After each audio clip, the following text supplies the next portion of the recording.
Iran અને Israel વચ્ચે લડાઈનો આજે 6થો દિવસ છે. એ બંને વચ્ચે ભીષણ જંગ જામ્યો છે. ઇઝરાયલ અનવરત રીતે તહેરાન અને ઈરાનના આકાશમાંથી ઈરાન ઉપર બોમ્બ વર્ષા કરી રહ્યું છે. એને અટકાવનાર સુરક્ષા પ્રણાલીઓ ઈરાનમાં બચી નથી. સામેની બાજુ ઈરાન ઇઝરાયલના આકાશમાં એક પછી એક મિસાઇલો છોડી રહ્યું છે.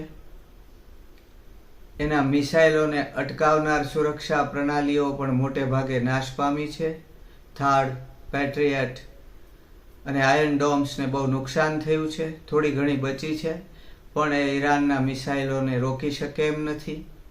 પરિણામે ઇઝરાયલની રાજધાની તેલ અવીવ અને ઇઝરાયલના શહેરો ઈરાનના મિસાઇલ મારાથી ભડકે બળી રહ્યા છે. લોકો મોટે પાયે હિજરત કરી રહ્યા છે. સામેની બાજુ અમેરિકા અને ઇઝરાયલ તહેરાનના લોકોને તહેરાન છોડી દેવા માટે ચેતવણી આપી રહ્યા છે.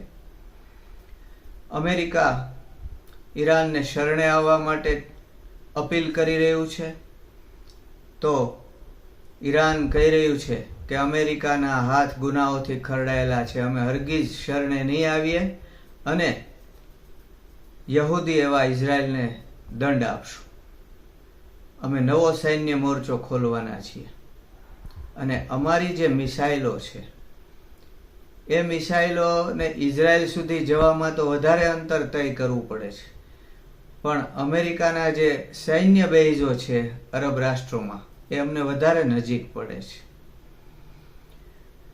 અને ખોમેની ટ્રમ્પને ચેતવણી આપી રહ્યા છે કે અમારી લડાઈમાંથી તમે આઘા રહેજો હો, નહીતર તમને પણ મોટું નુકસાન થશે. આવી પરિસ્થિતિ છે. અને ઇઝરાયલે બોમ્બ વરસાવવામાં કાંઈ બાકી નથી રાખ્યું. એણે બંકરોને પણ આકાશમાંથી બોમ્બ વરસાવીને તોડવાના પ્રયાસો કર્યા છે, પણ એમાં એ ઇઝરાયલ છે ઈરાનના અણુ મથકોને કોઈ ખાસ નુકસાન કરી શક્યું નથી, કેમ કે એ બધા પહાડોની અંદર છે. પહાડોની ચટ્ટાનો છે, એ બોમ્બથી કોઈ નુકસાન થવા દેતી નથી. પરિણામે હવે ઇઝરાયલને ભારે પડી રહ્યું છે અને ઈરાને પોતાના બંકરોમાંથી સિંજલ મિસાઇલો અને ફતેહ મિસાઇલો પણ હવે બહાર કાઢી છે.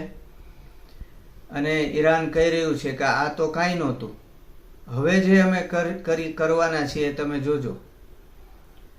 પરિણામે અમેરિકાને હું માનું છું કે હવે કોઈ ભૂમિકા ભજવવી પડશે અને પોતાના દોસ્ત ઇઝરાયલને બચાવવા માટે એણે આ યુદ્ધમાં જંપ લાવવું પડશે, એવું મારું માનવું છે.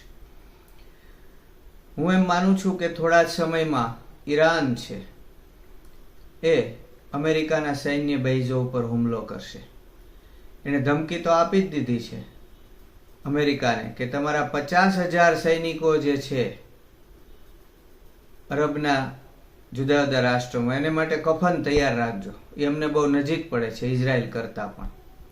હું તો એમ માનું છું કે ઈરાનના મનમાં છેક અમેરિકા સુધી મિસાઇલ અને અણુબોમ્બ ફેંકવાના વિચારો આવી રહ્યા છે. જ્યારે સામેની બાજુ ટ્રમ્પ પણ અકળાઈ ઉઠ્યા છે, એની ધીરજનો અંત આવ્યો છે.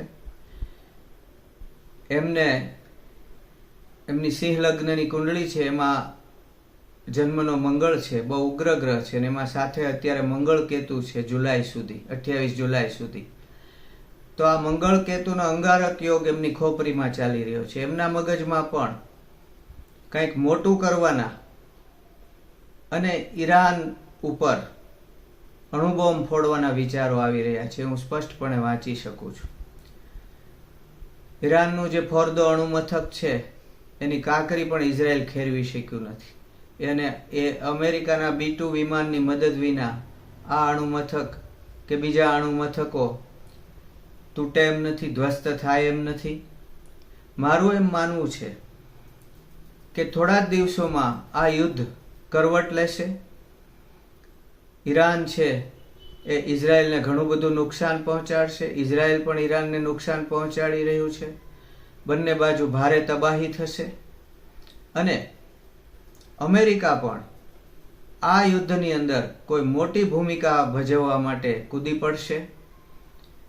એ પણ ઈરાન ઉપર આક્રમણ કરશે એવું મને લાગે છે, કારણ કે આ જે મંગળકેતુ છે એ નેતન્યાહુની જન્મકુંડળીની અંદર ચોથા સ્થાનમાં અંગારક યોગ બનાવી રહ્યા છે, જેને કારણે નેતન્યાહુનું ઘર સળગવાનું છે, સળગી રહ્યું છે.